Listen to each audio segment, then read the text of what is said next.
الحمد لله وحده والصلاة والسلام على من لا نبي بعده.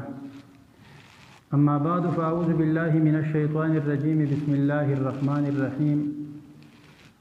أتل ما أوحي إليك من الكتاب وأقم الصلاة إن الصلاة تنهى عن الفحشاء والمنكر ولذكر الله أكبر والله يعلم ما تصنعون. وقال رسول الله صلى الله عليه وسلم: خيركم من تعلم القرآن وعلمه إن الله وملائكته يصلون على النبي يا أيها الذين آمنوا صلوا عليه وسلموا تسليما. اللهم صل على سيدنا محمد وآله بعدد كل معلوم لك. زما عزتمند مسلمانان ورونو، د انسان د ژوند د هر مرحله د پاره د بهتر راهنمایي ورکولو سبب او ذریعہ د الله تعالی اخرنه کتاب انقلابی کتاب دی. د انسان کا د عقیدې نه واخلا او تر د بین الاقوامي ژوند پورې چې دته کومه مرحله راځي، کده د قران کریم نه اصول او تعلیمات واخلي نو د خپل دنیا هغه اعلی درجه او ترقی ته رسول شي او خپل د آخرت مرتبه او مقامات هغه اعلی درجه او مرتبه ته رسول شي. خو شرط دا ده چې د الله په دې کتاب باندې منګه ځان پوهه کو الله جل جلاله چې د صد لپاره نازل کړي ده په هغه طریقه باندې منګه دا ولوستو او الله جل جلاله چې زمنګ نه پدې کې سغواړي پاغه باندې منګه عمل وکړو. پدې شرط باندې پدې وجه باندې شیخ الهند محمود الحسن رحمه الله چې آغاز د ازادۍ د پیرنګینا هغه شیخ الهند رحمت الله علیه کړه په بر صغیر پاک وهین کې، او په دغه وجه باندې هغه قسم تکلیفونه قید وبند هغه برداشت کړی دي او په دغه سلسله کې هغه د مالټې جیل ته هم لګلې شو او د مالټې په جیل کې هغه یو وخت تیر کړی دی د حسین احمد مدني او میا وزیر ګل رحمهم الله د دې په مرګتیا کې دی ورسره هم. کله چې شیخ الهند رحمت الله علیه د اتیا وکالو چې د جیل د مالټې نه دی راغې او خلک راجمو، نو د خلکو ته اعلان وکړو چې ما د جیل نه 2 سبقونه زده کړي دي او راغلی.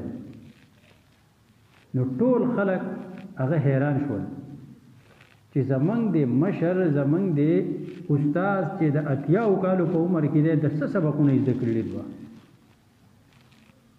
نو وایي چې نن د مسلمان د انحطاط او د مسلمان د کمزوري او د مسلمان د پسته او پشادت للو 2 سببونه دي. ما په دې ډېر غور او فکر او سوچ کړی دی. په جیل کې ما په دې غور او فکر او سوچ کړی دی چې مسلمان نن څومره هغه په تنزل باندې دی، څومره مسلمان هغه په پسته باندې دی، څومره مسلمان په کمزوري باندې دی. دا غي 2 سبب او 2 وجې دي. اوله نمبر وجه د قران کریم د تعلیم نه د دې لري کېدل. دویمه وجه په آپس کې فرقه بازی او خانه جنگي او اختلافات. او ما دا تهیه په ښه اراده کړې ده چې دا باقی عمر بزو د قران کریم تعلیم د لفظ او د معنا دا به خرومه او هر مسلمان ته بدار رسو. او دویم با د مسلمان په خپل منځ کې د خانه جنگي او د فرقه بازی د دې د ختمولو لپاره به کوشش کوم او د خپل عمر دا په دې کې لګو. نو دې ګورو منګ نن چې منګ مسلمان نن د قران کریم په تعلیم او د قران کریم په معنا او مقصد باندې څومره کوو. منګ دا سوچ او فکر د ځان سره وکړو چې منګه په ناظره او تلاوت د قران کریم باندې پوهیږو او که کم پوهیږو نو هغه د قران کریم د ناظره قدر وایو. دا منګه را اخلو په کورونو کې پراته دي، منګه چرته ورته لاس کړی دی په هر جمعات کې ماسخوتن یا ماښام خو سنه ټیم د قرآن کریم درس کیږي، یو 2 آیاته 3 آیاته پاو ساعت زیات نه زیات 20 منټه په هر جمعات کې دا درس کولای کیږي.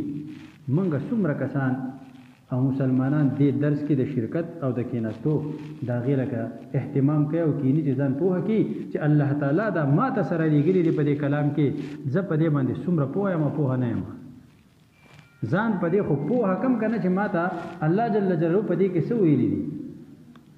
نو څومره چې د مسلمان زوال دی د هغې وجه هم دا ده چې د قرآن کریم د تعلیماتو نه موږ لرې یو. او علامه اقبال مرحوم هغه وخت کې ویلی وو چې وہ معزز تھے زمانے میں حامل قرآن ہو کر، وہ معزز تھے زمانے میں حامل قرآن ہو کر، اور تم خوار و ذلیل ہو گئے تارک قرآن ہو کر. مخکې خلق صحابه کرام تابعین تبع تابعین هغه په دنیا کې عزتمن بالادس غالب ولیو حامل قرآن ہو کر، په قرآن باندې عمل کوونکي ځان په پوهه کړه او په ژوند کې راوستلی و. اور تم خوار و ذلیل ہو گئے تارک قرآن ہو کر. او ما او تا چې دا خوار او ذلیل یو مونږ قرآن ته شا کړله، مونږ په قرآن باندې ځان نه پوهه کوو. د هغې چې کوم تعلیمات دي زما ستا په کور کې زمانه کوم ژوند غواړي ما ته په هغې نه وګوهه. په دې وجه زما او ستا چې په ګاونډ کې د یو بل سره کوم ژوند هغه په کار دی د شریعت د اصولو مطابق، ما او تا په هغې باندې نه وګوهه. زما ستانه چې قرآن او حدیث کم اخلاق غواړي هغه اخلاق ما ته نه دي زده کړي.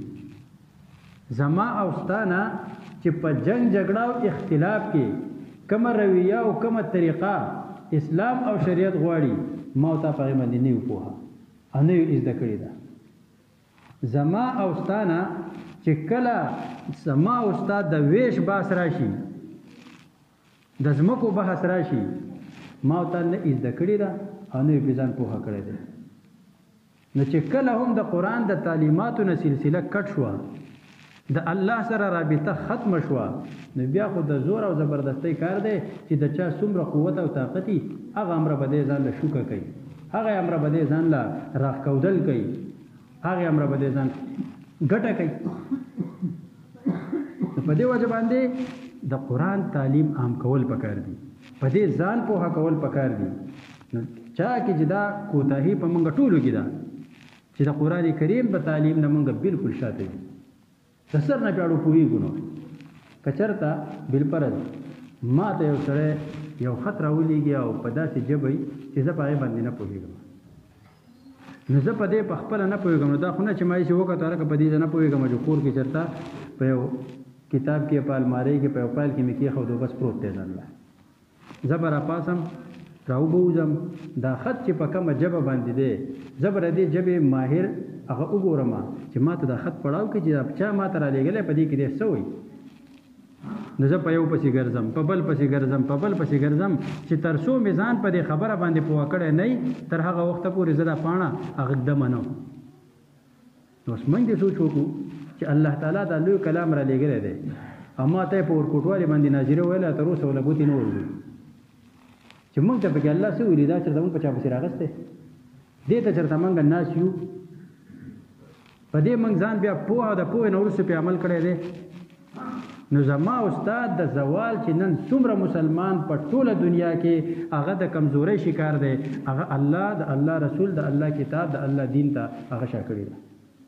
په خپله باندې موږ مسلمان دغه شانتي وو د 800 هجرۍ پورې چې مسلمان و په هغه کې د قرآن او د اسلام او د دین د هغې هغه احکام پکې عملي طور موجود وو. نو په ټوله دنیا باندې غالب او حکمران هغه و چې کله هم دین ته شا کړه کله هم د الله سره ربط او تعلق کمزوری کو په خپله باندې د تنزل شکار شو د کمزورۍ شکار شو. الله تعالی دې زموږ دا وباسي.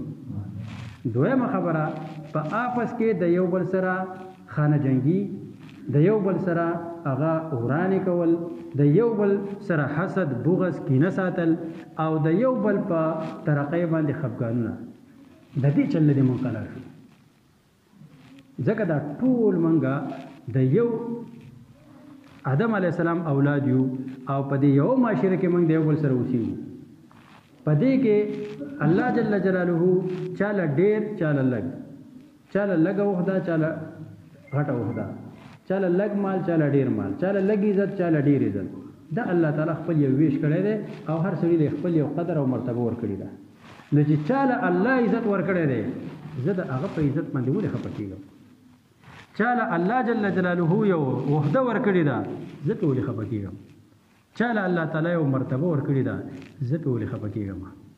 که بالپره زه پې خفه هم شم نو څه به وکړم؟ سیوا د دې نه چې نفرت په جوړ شي زه به یو د هغه سره ښه رویه نه ساتم.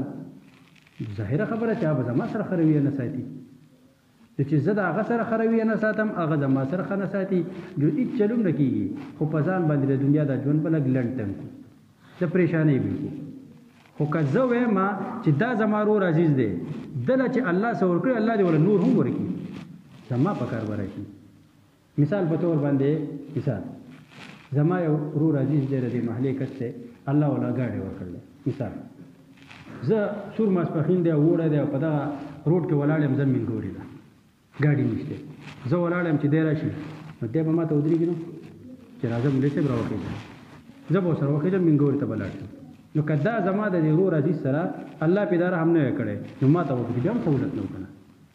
نو که اوس ته ووایه چې دله الله تعالی ورکړي دا شی دی د دې قابل دی، دله جو الله تعالی دا شی ورکړی نو ولې ته د الله نه ښه پوهېږي؟ نو دا خانه جنګۍ او په یو بل سره دی د یو بل د خپو راښودلو دې قناعت کړو. چاله چې الله څومره عزت ورکړی دی که دا ټول خلک راجمع شي د هغه په عزت کې کمی نه شي کولی. سیوا د دې نه چې ته به خپله رویه ظاهروې، سیوا د دې نه ته به خپل تربیت ظاهروې، سیوا د دې نه چې ته خپل تعارف خلکو ته کوې. نور چې چاله الله څه ورکړي دي هغه به وي، هغه د چا څوک کمولی او زیاتولی نه شي. الله تعالی دې په موږ کې دا دوه خبرې چې د شیخ الهند رحمت الله علیه د څو کاله جیل خوړلو نه وروستو هغه یوې لویې مجموعې ته ویلي چې د مسلمان د کمزورۍ دا دوه سببونه دي: یو قرآن کریم تعلیماتو ته شا کول، او دویم په آپس کې خانه جنګي او فرقه‌بازي او د یو بل خپې وهل. د دې نه دې الله تعالی موږ وساتي. واخر دعوانا ان الحمد لله رب العالمین. دا مرګ